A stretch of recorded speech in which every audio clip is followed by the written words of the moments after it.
quero de uma maneira breve introduzir este livro e tratar qual é o seu propósito para a igreja. Apocalipse, ele foi escrito pelo apóstolo João. No capítulo 1, versículo 9, João é exilado para a ilha de Patmos por causa do seu testemunho ao Evangelho de Cristo, por não negar o nome de Jesus.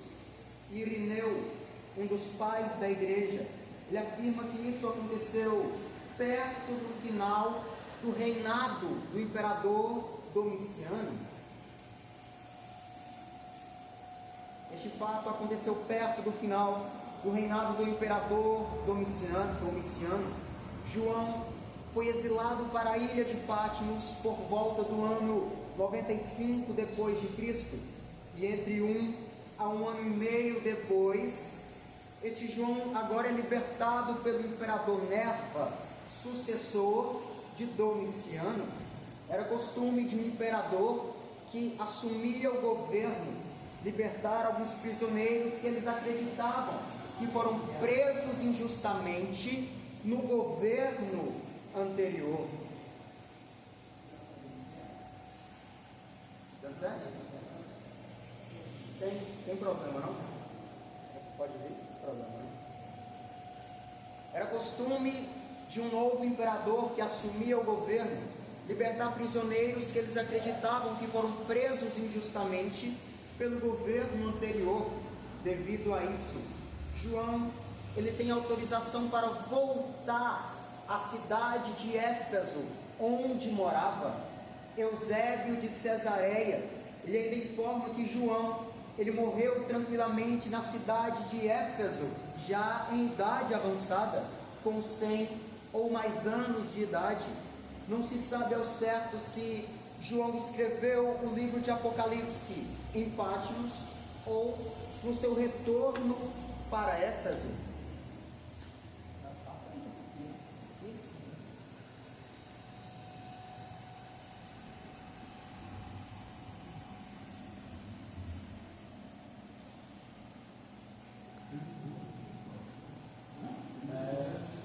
Ela é cheia, eu acho que é só lá mesmo, mas o seu Gera, eu também sou eu.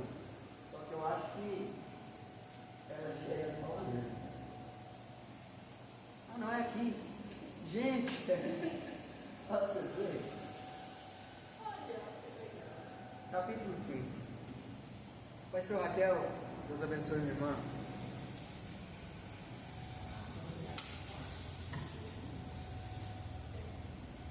Diante desse fato, não se sabe ao certo se João ele escreveu o livro de Apocalipse em Patmos ou no seu retorno para a cidade de Éfeso, embora seja mais provável que ele tenha escrito o livro de Apocalipse no seu retorno à cidade de Éfeso, onde morava. E vale ressaltar que os pais da igreja, eles defendem a autoria do livro Apocalipse como sendo João, e é completamente possível isso, porque a tradição histórica que João viveu até a idade avançada na cidade de Éfeso é verdadeira. Dentre os pais da igreja, que foram discípulos dos apóstolos, sucessores, nós temos Policarpo, que foi um discípulo do apóstolo João. Nós temos Irineu, Clemente de Alexandria, Tertuliano de Cartago, temos Orígenes de Alexandria, Hipólito de Roma, Basílio, Atanásio, Ambrósio, temos Cipriano, temos o próprio Agostinho, que foi um teólogo e filósofo, Jerônimo, Teófilo. Todos esses foram teólogos, outros filósofos, outros escritores, outros defensores da doutrina dos apóstolos e também discípulos dos apóstolos, assim como foi Policarpo. E todos esses afirmam e declaram que o livro Apocalipse foi escrito pelo apóstolo João. O apóstolo João é quem escreve o livro de Apocalipse. Eusébio e Irineu ainda afirmam que foi no ano 96 depois de Cristo, no reinado do imperador Domiciano, que este livro foi escrito. diante disso. O livro Apocalipse é com certeza um dos livros mais discutidos ao longo da história e também é considerado um dos mais difíceis de se interpretar pela maioria dos cristãos, e eu confesso isso. Apocalipse verdadeiramente é um livro difícil de se interpretar, e isso acontece devido ao grande número de símbolos e figuras que nós temos presentes aqui dentro deste livro. Se nós atentarmos ao capítulo 1, versículo 1, está escrito: revelação de Jesus Cristo, na qual Deus lhe deu para mostrar aos seus servos as coisas que brevemente devem acontecer. Vale ressaltar que brevemente aqui não se trata de imediato, mas que já está pronto, pode acontecer a qualquer momento, ou seja, é um tempo que é próximo, já está tudo pronto para acontecer. No capítulo 1, verso 1 também está escrito que este livro é uma revelação de Jesus Cristo para mostrar aos seus servos. Por isso, a princípio é bom entendermos que o livro Apocalipse não é um livro para o mundo. Apocalipse é um livro para a igreja.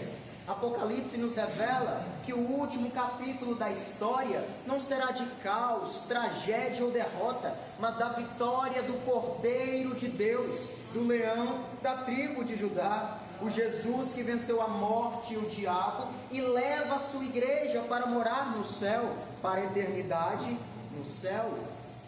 No Evangelho segundo escreveu o apóstolo João, capítulo 17, está escrito que Cristo veio ao mundo para revelar o Pai, mas em Apocalipse é o Pai quem revela Jesus Cristo, e como Ele o revela, carregando a cruz, pregado no madeiro, sendo escarnecido ou sangrando? Não, de maneira alguma. A revelação do Pai acerca do Filho em Apocalipse é a revelação de um Cristo glorioso que venceu a morte e o inferno. É um livro aberto que Deus revela seus planos e propósitos para a igreja e a revelação daquilo que vai acontecer com o mundo. Muitos cristãos e até cristãos em nosso meio têm medo de ler o livro do Apocalipse pelo juízo e pela ira de Deus que é retratada aqui neste livro. Só que, por favor, preste bastante atenção. O juízo e a ira não são para a igreja, mas sim para o mundo. Sendo o livro de Apocalipse, em primeiro lugar, uma revelação daquilo que vai acontecer com a igreja, isto é, o arrebatamento, o encontro com Jesus Cristo nos ares, o galardão, que é uma recompensa para os cristãos daquilo que eles fizeram aqui na terra, e a eternidade nos céus. E em segundo lugar, a revelação daquilo que vai acontecer com o mundo, que é a ira derramada sobre a humanidade. O Apocalipse retrata tanto o Cordeiro que venceu, como também a ira do Cordeiro, que é Jesus Cristo. Irmãos, eu começo a falar, a garganta seca toda hora, tem que beber água.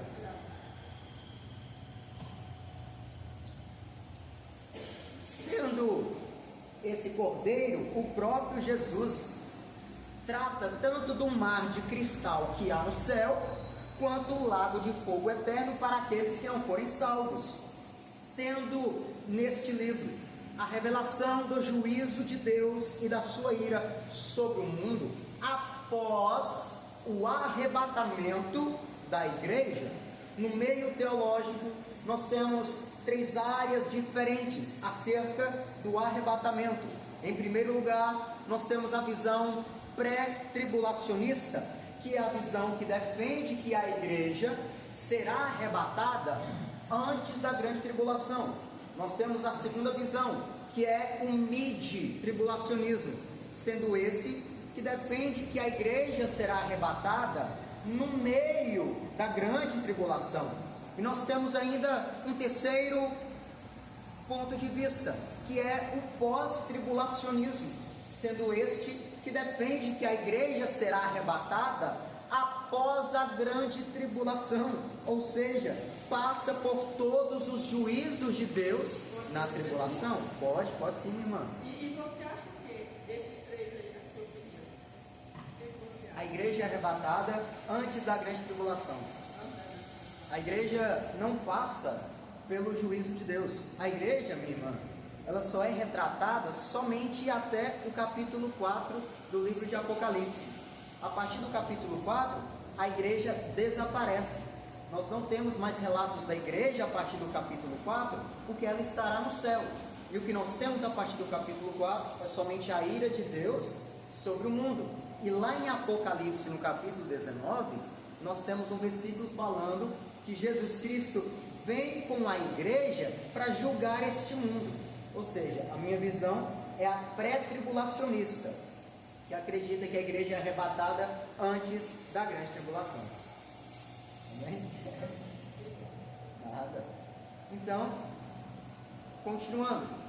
O juízo e a ira de Deus, ele será derramado, minha irmã, sobre o mundo, enquanto a igreja ela já foi arrebatada e estará nos céus. Eu dei toda essa introdução acerca do livro e da ira de Deus, porque a partir de agora nós vamos entrar no capítulo 5 deste livro, e é a partir daqui que vai começar a ser derramado sobre a terra o juízo e a ira de Deus. Nós temos 3 grupos diferentes de juízo no livro de Apocalipse, que será derramado sobre o mundo. Temos ao todo 21 juízos diferentes que vão ser derramados sobre esta humanidade. Nós trataremos disso agora a partir do capítulo 5 e a partir do capítulo 6. Nós temos 7 selos que serão abertos. Após isso teremos 7 trombetas, e após isso teremos 7 taças.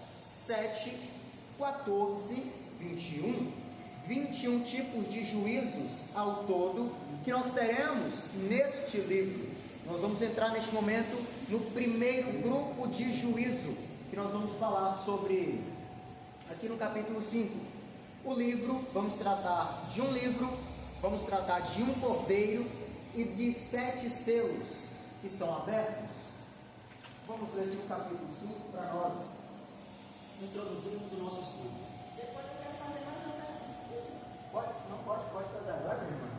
Assim, porque quando fala lá que Jesus vê na cruz, que ele vai arrebatar, os dois vai separar a igreja, né? Vai separar os humanos do céu.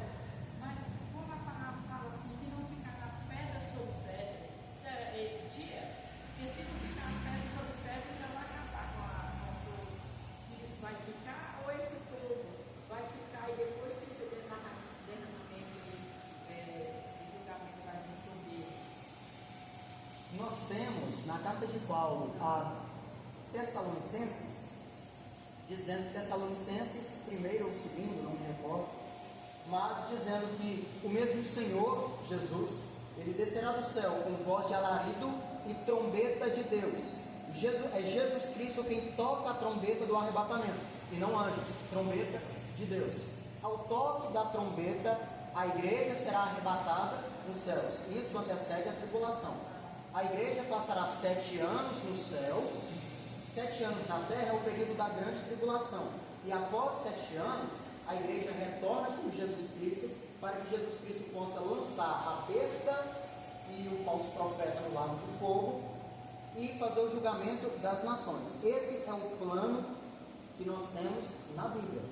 Arrebatamento da igreja, passa 7 anos no céu, que é o período da grande tribulação na terra, e após isso, Cristo volta com a igreja agora para julgar as nações. Nós vamos ver isso nesse estudo ainda. Não? E depois que a gente ia, e depois ia voltar isso, aí depois eu achei que era tudo um dia só. Nós Eu achei. vamos ver isso ainda agora. Eu não leio Apocalipse, mas no capítulo que pessoa igual você fala. Sim. Eu leio Apocalipse, porque às vezes fala algumas coisas assim, então eu achei que era assim, quando Jesus quer aplicar perto do pé, ele vai acabar. Os que não foram ficar ia morrer, mas não vai. A igreja vai passar 7 anos, aí vai voltar tudo de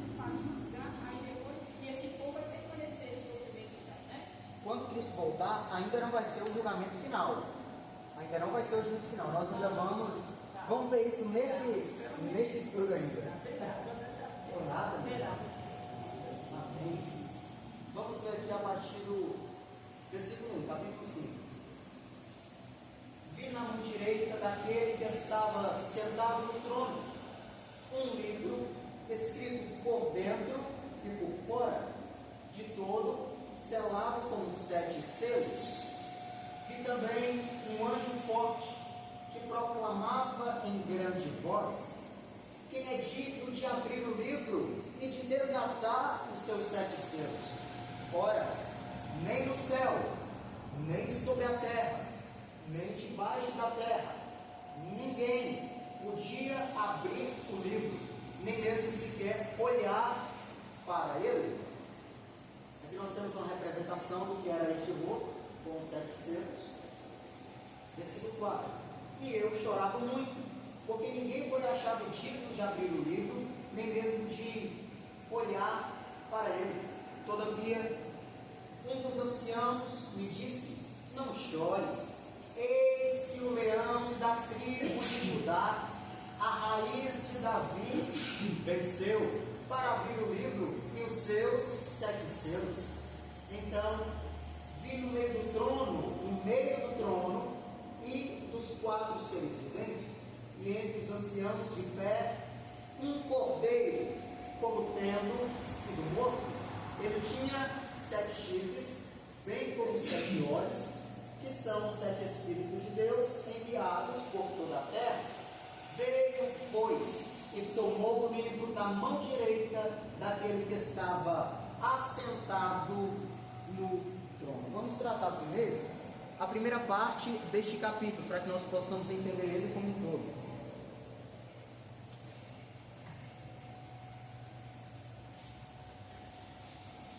Há algo que a pastora disse em alguns estudos atrás, que eu quero frisar aqui neste momento.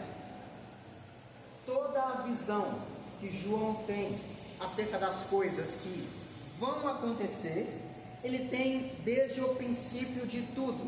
Isto é, ele tem a visão antes do Cristo ser glorificado, porque por um momento Jesus não aparece no céu neste versículo, neste texto.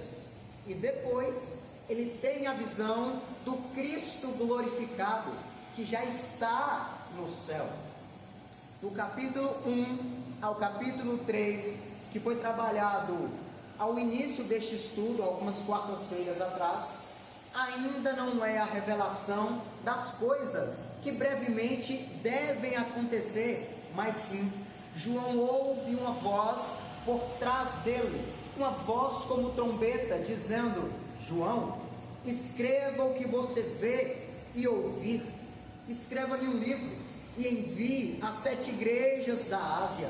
Quando essa voz diz: escreva o que você vê, e ele vira para trás para ver quem é que estava falando com ele, que voz é essa? Ele tem a visão do Cristo glorificado, e ele descreve as suas características. Em primeiro lugar, ele vê alguém semelhante a um filho de homem, vestes longas e um cinturão de ouro ao redor de seu peito, cabelos brancos como a lã, olhos como chama de fogo, os pés como bronze, voz como som de muitas águas, sua face era como o sol, e da sua boca saía uma espada afiada. E quando João o vê, agora ele cai aos seus pés como morto. Mas este ser, que ora João estava vendo, que tem essa aparência, ele olha para João e diz: não tenha medo, eu sou o primeiro e o último, o alfa e o ômega. Por que o alfa e o ômega? Muito se ouve falar dessa expressão, mas qual o significado de alfa e ômega? A primeira letra do alfabeto grego é chamada de alfa, e a última letra do alfabeto grego é chamado de ômega. Diante disso, Essa era uma revelação personificada para o entendimento na cultura grega, na cultura do apóstolo João, sobre quem era Jesus, pois ele era o princípio, mas também ele era o fim. O alfa, sendo a primeira letra do alfabeto grego, relembra que não existe nenhuma letra antes dela. E o ômega, sendo a última letra do alfabeto grego, relembra que também não existe outra letra após ela. Do mesmo modo, Cristo é antes de todas as coisas, e depois dele não há nada além. Ele é o primeiro, mas também é o último. Ele vira para João e diz: não tenha medo, eu sou o primeiro e o último, sou aquele que vive. Estive morto, mas agora estou vivo para todo sempre, e tenho as chaves da morte e do inferno. Quem era ele? O Jesus que agora está glorificado. Isto não é o capítulo 5, isso é do capítulo 1, versículo 12 ao 20.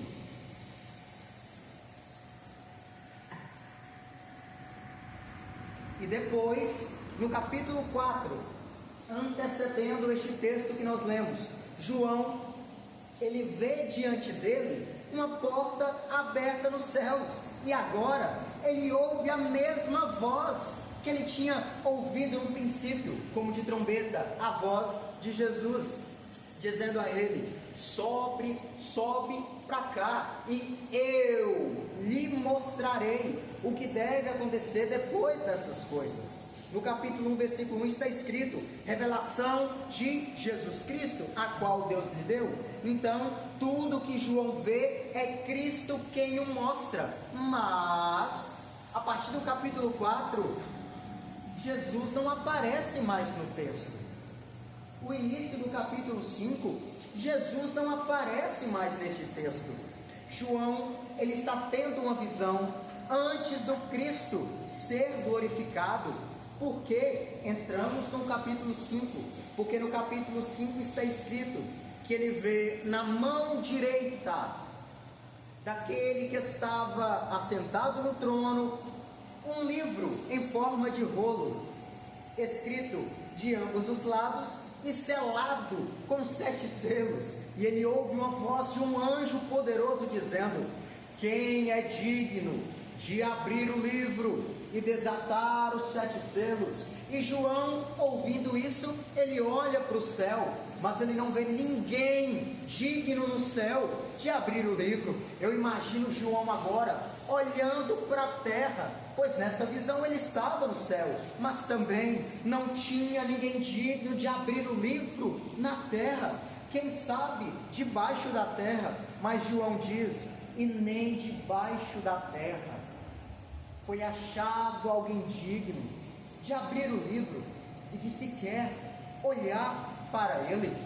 Nem homem, nem anjo, nem serafim, nem querubim, nem demônio podia abrir o livro. Onde estava Jesus? É do capítulo 5 que nós estamos falando. Cadê o Cristo glorificado? E no capítulo 5, versículo 4 diz que ele chorava muito, estava triste, porque não havia ninguém que pudesse desatar os selos e abrir o livro. Onde estava Jesus? Ele está chorando, porque ele olha para o céu, mas Jesus ainda não havia chegado no céu. Ele olha para a terra, mas Jesus já tinha saído da terra em direção ao céu. João vai chorar, até que um dos anciãos olha para ele e diz: ei, não chore, eis que o leão da tribo de Judá, a raiz de Davi, venceu para abrir e desatar os 7 selos. Só que quando João vai olhar, ele não vê um leão. O que ele vê? Ele vê um cordeiro que parecia ter estado morto, mas agora está vivo. Antes de Cristo ser apresentado como o leão vencedor, ele é apresentado como o cordeiro sofredor. E ele diz que o cordeiro estava de pé. parecendo ter estado morto.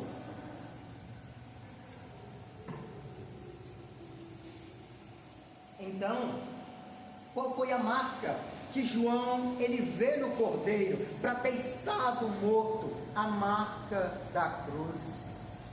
O cordeiro que venceu e foi morto no meu e seu lugar naquela cruz. É aqui, neste texto, que Jesus aparece como cordeiro para desatar os 7 selos e abrir o livro. Então, a primeira questão que nós resolvemos aqui é: quem era digno de abrir o livro e desatar os selos? Jesus. Agora, a segunda questão, e eu peço o máximo da sua atenção: qual é o período da história que os selos deste livro serão abertos? Visto que é a partir daqui que começa o juízo de Deus, e estes selos ainda não foram abertos. Mas, antes de nós entrarmos no capítulo 6, propriamente dito, falando acerca de cada um dos selos, nós temos ainda outras evidências que este cordeiro era Jesus. Basta nós analisarmos o versículo 8.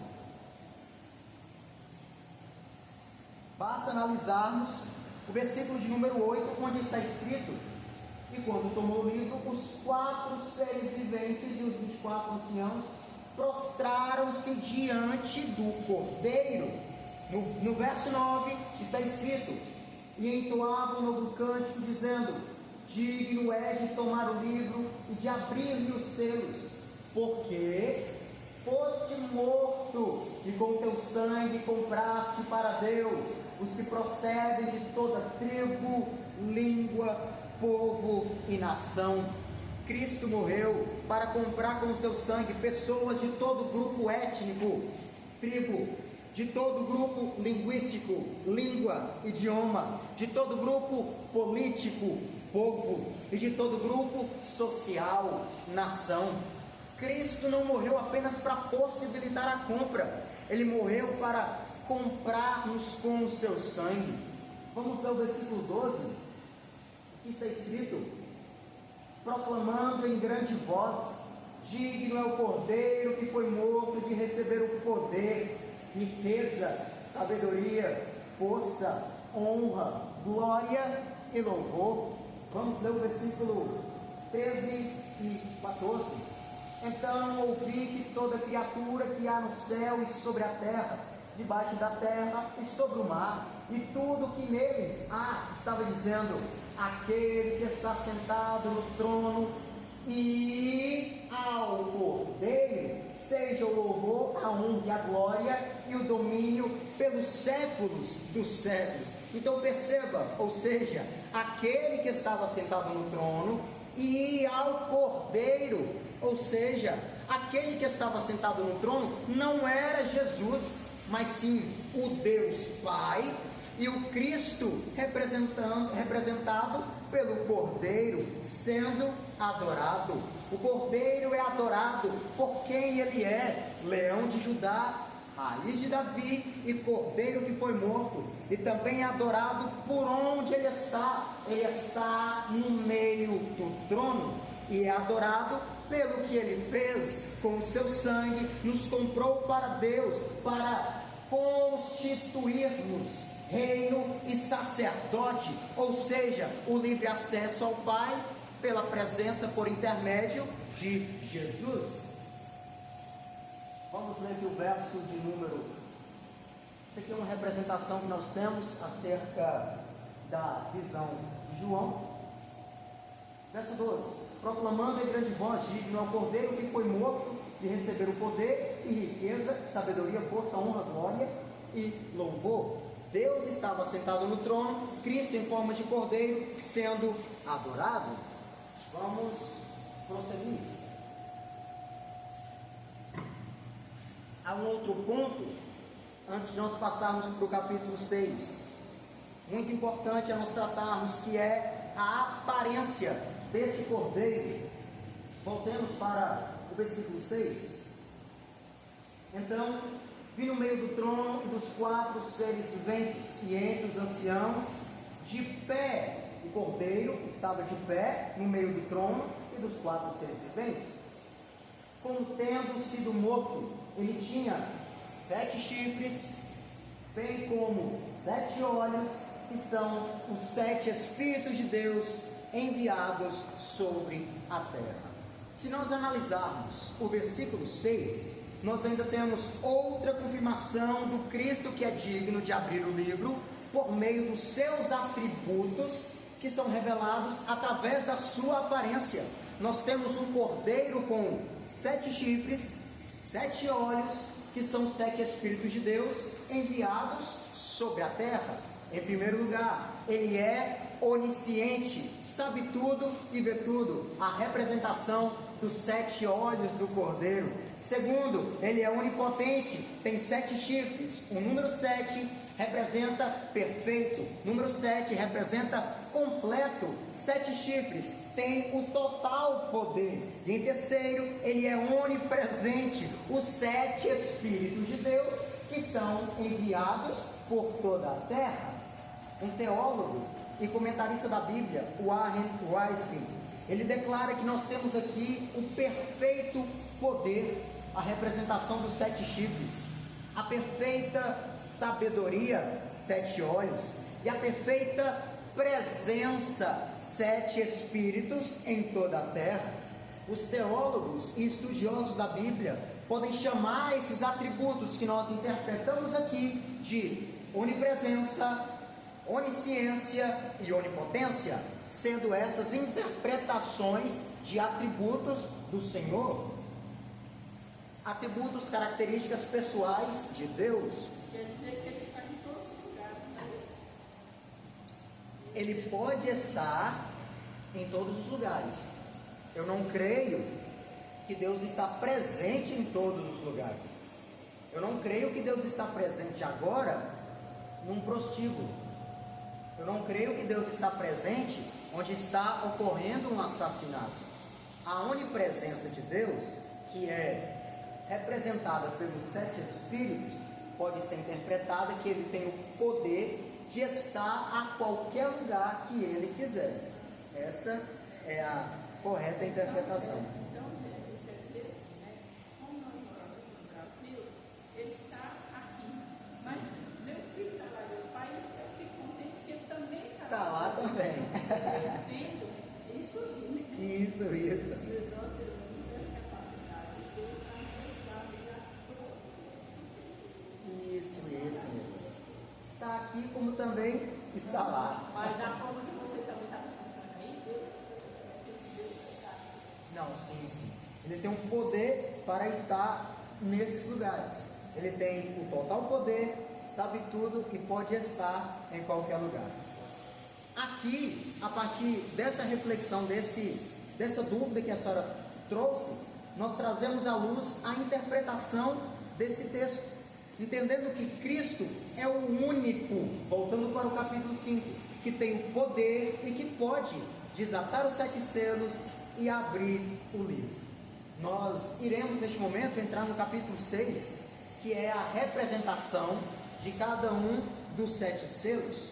Porém, antes disso, tem algum irmão ou alguma irmã que tem mais alguma dúvida em relação a isso que eu expliquei, que nós lemos aqui?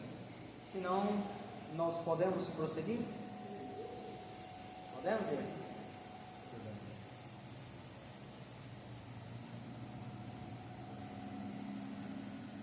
Vamos entrar agora na abertura dos selos, a representação de cada um deles. Lembrando que cada selo que for aberto representa um juízo de Deus sobre a terra. Por isso, nós vamos trabalhar aqui nesta noite, selo por selo.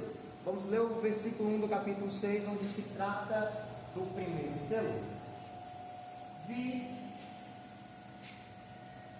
quando o cordeiro abriu um dos 7 selos e ouvi um dos 4 seres viventes dizendo, como se fosse voz de trovão, vem.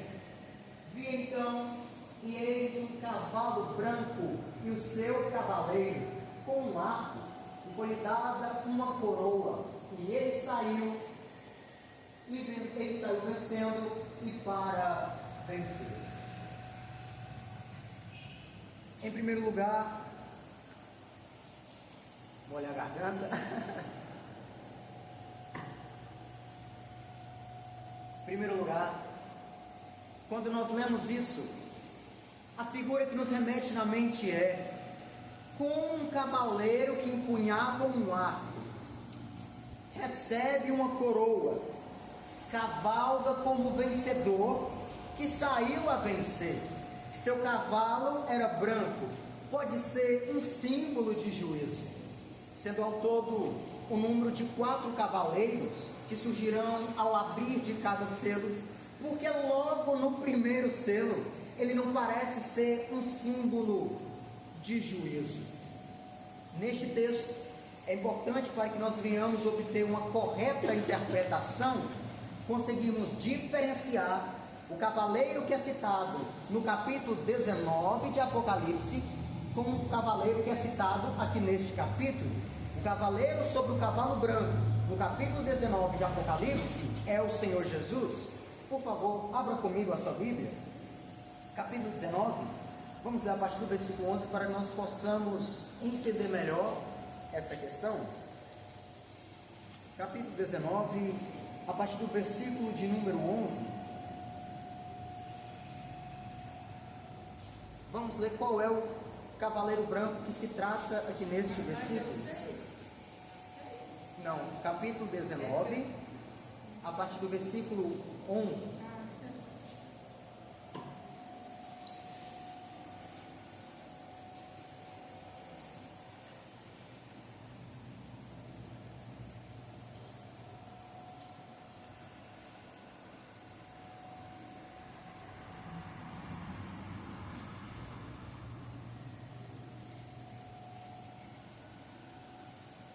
Podemos ler?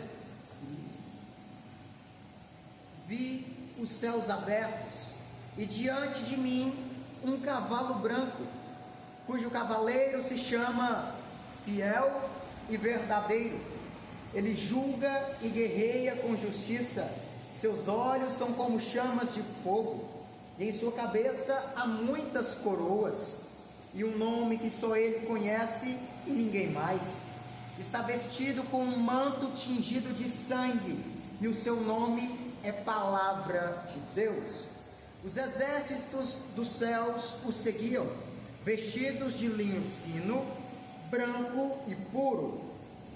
Agora, montados em cavalos brancos, da sua boca saía uma espada afiada com a qual ferirá as nações.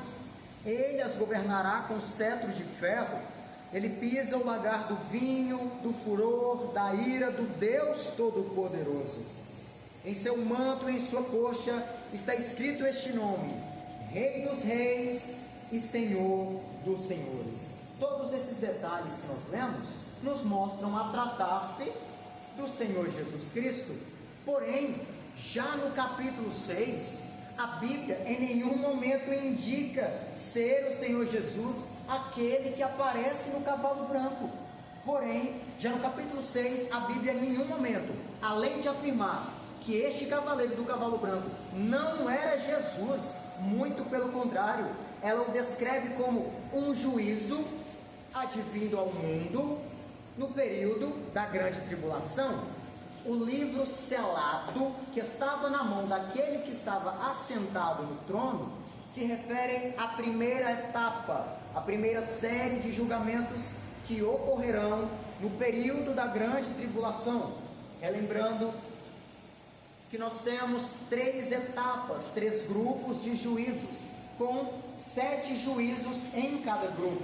Temos 7 selos, 7 trombetas e 7 taças. Na abertura do primeiro selo, João viu um cavalo branco, e o que estava assentado sobre ele tinha um arco, e foi-lhe dada uma coroa, e ele saiu vitorioso e para vencer. Não se assustem, mas aqui é uma descrição do anticristo, conforme os seguintes aspectos. Em primeiro lugar, a ascensão do anticristo se dá no início da grande tribulação, se dá no início da tribulação de 7 anos. Por isso, o primeiro selo, a aparição do anticristo. Em segundo lugar, o cavalo branco é interpretado como a ilusória paz que o anticristo trará ao mundo nos primeiros instantes da tribulação. Logo, essa falsa paz vai ser tirada com o surgimento do segundo cavalo e do seu cavaleiro, ao qual foi lhe dado o poder para que tirasse da terra a paz. Ou seja, o primeiro selo é a representação da falsa paz que haverá na grande tribulação. Em terceiro lugar, o texto menciona que ele tinha um arco na mão. Contudo, nós não vemos em momento algum menção de flecha, pois a flecha, segundo alguns estudiosos da Bíblia, ela já foi disparada. O arco, ele é um instrumento de guerra, sendo que na Bíblia o anticristo é descrito como um hábil guerreiro que fará guerra contra os santos e os vencerá. Além disso, no versículo 4 do capítulo 13 está escrito: quem é semelhante à besta? Quem pode batalhar contra ela? O anticristo, ele vai prometer paz, porém será uma paz ilusória. Contudo, ele vai conduzir este mundo a guerras e a derramamento de sangue sem precedentes. Em Apocalipse 16, o anticristo é descrito como o líder das nações que se reunirão no vale do Armagedon para a grande batalha final. Essa grande batalha nós veremos em alguns capítulos à frente. Em quarto lugar, quando o anticristo surgir, ele vai encontrar todo o sistema pronto para ele atuar. Tudo já vai estar perfeito para o anticristo agir. Nos 3 anos e meio da tribulação, nos 3 primeiros anos e meio da tribulação, a Bíblia diz que o anticristo será o líder de 10 confederações de nações, ou 10 estruturas de poder, segundo o capítulo 17, versículo de número 22. E após a metade dos 7 anos, 3 anos e meio, o anticristo receberá o poder dessa união dessas nações e entregarão o poder e a autoridade à besta. Quem é a besta? O anticristo, capítulo 17, versículo de número 13. E será nesse momento que o anticristo será energizado com o poder de Satanás, e o dragão lhe deu o seu poder. O dragão é Satanás, a besta é o anticristo, e o seu trono e grande poderio estará sobre o anticristo, na qual Satanás irá lidar. Isso está no capítulo 13, versículo 2. Ou seja, embora a figura do cavalo branco seja parecida nos dois textos, de Apocalipse 19 e de Apocalipse capítulo 6, as representações que elas possuem são totalmente diferentes e apontam para 2 indivíduos totalmente opostos, que aqui estão sendo representados. Capítulo 6, anticristo. Capítulo 19, Jesus. Portanto, no capítulo 6, na abertura do primeiro selo, nós temos a representação do anticristo que saiu determinado, vitorioso a vencer. Há um outro ponto que nós podemos destacar: esse cavaleiro não pode ser o Cristo, porque é Jesus quem abre o selo. Nós lemos no capítulo 5, o cordeiro que surgiu para abrir o primeiro selo, e é ele que abre o selo, da qual sai o cavaleiro branco, no versículo 2. Como pode o Cristo abrir o selo e ele mesmo sair? Não, não é possível. E além disso, queridos, queridas, os acompanhantes de Cristo, falamos aqui para nós, são de extrema qualidade, e não como os acompanhantes do cavalo branco no capítulo 6, que é a fome, a peste, a guerra e a morte. Esses são os acompanhantes do cavaleiro no cavalo branco. No capítulo 6, Cristo não se faz acompanhado de fome, Cristo não se faz acompanhado de guerra, e nem morte, e nem peste. E no capítulo 19, nós temos a representação de Jesus Cristo, que virá em glória com a igreja, que foi aquilo que eu falei com a senhora, minha irmã, para pelejar por Jerusalém, quando o anticristo se reunir com as nações do mundo para destruir Israel. E por favor, eu peço muita atenção da sua parte nesse momento, para que você venha entender isso aqui que eu vou explicar. No capítulo 19, não se trata da volta de Jesus para buscar a igreja. Cristo vem buscar a igreja antes da grande tribulação.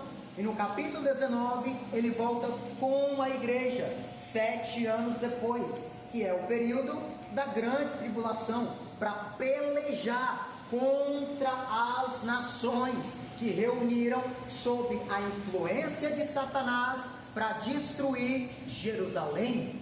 E segundo a profecia de Zacarias, capítulo 14, versículo 3 e 4, o Senhor Jesus sairá e pelejará contra essas nações que estão desejando destruir Israel. Nisso terá o que chamamos de julgamento das nações, o julgamento das nações que rejeitaram socorrer a Israel, e o anticristo e o falso profeta neste momento serão lançados no lago de fogo e enxofre. É aqui. E enquanto isso, Satanás estará preso por 1000 anos, que é chamado de milênio, até que chegue o dia do juízo final. O juízo final não será após o arrebatamento da igreja, ou ainda após a vinda de Cristo para pelejar contra essas nações.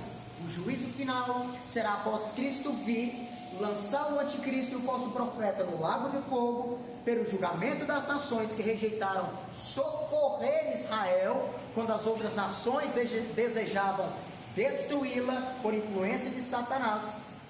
E então Satanás será preso por 1000 anos, e então se dará o julgamento final. E hoje nós podemos ver isso passando nos noticiários.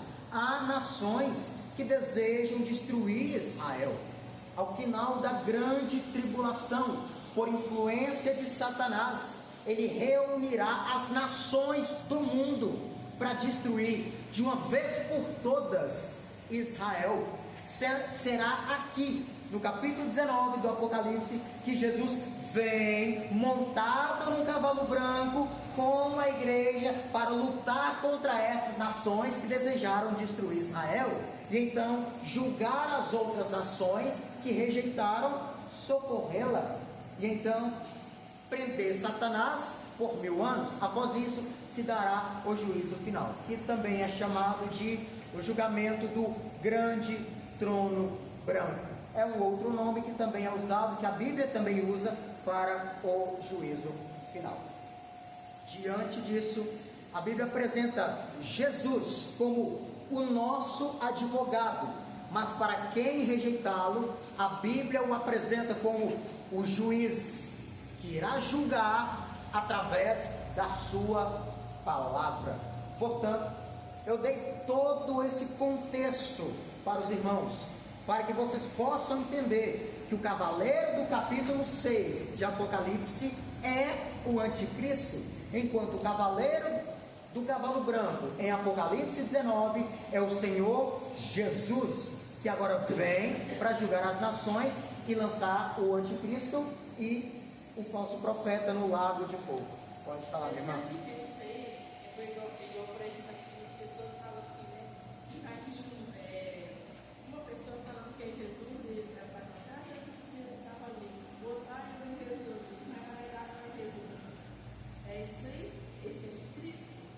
Não. Haverá pessoas que dirão: eu sou o Cristo. Mas quando que é? Depois que Jesus Não, antes de Jesus voltar, porque depois que Jesus voltar e as pessoas virem que a igreja sumiu, não vai fazer muito sentido alguém dizer, aparecer, alguém dizer e falar, eu sou Cristo, até porque o anticristo, ele é contra o sistema de Cristo. Então, se alguém aparecer falando que é o Cristo e se opondo ao que o anticristo propôs na grande tribulação, ele vai ser morto. Então, isso daí acontece antes da vinda de Jesus para o arrebatamento da igreja. Acontece antes. É porque parece até que a gente já ouviu falar, um tempo atrás, que alguém falou que Jesus estava em algum lugar. Não sei se foi em Goiânia. Né? Ah, eu vi essa reportagem também. Então as pessoas já se falaram. Então, queridos, o primeiro selo se trata da aparição do anticristo e da falsa paz que ele trará ao mundo no período da grande tribulação. Nós vamos ler agora o versículo 3, que se trata do segundo selo que será aberto. Segundo selo, versículo 3. Quando abriu o segundo selo, ouviu o segundo ser vivente dizendo, vem, e saiu outro cavalo vermelho, e ao seu cavaleiro foi dado tirar a paz da terra, para que os homens se matassem uns aos outros. Também foi dada uma grande espada. Queridos, diante do contexto social, político, religioso que nós enfrentamos neste mundo, crises, decadências, mortes, nós vivemos num cenário onde pessoas buscam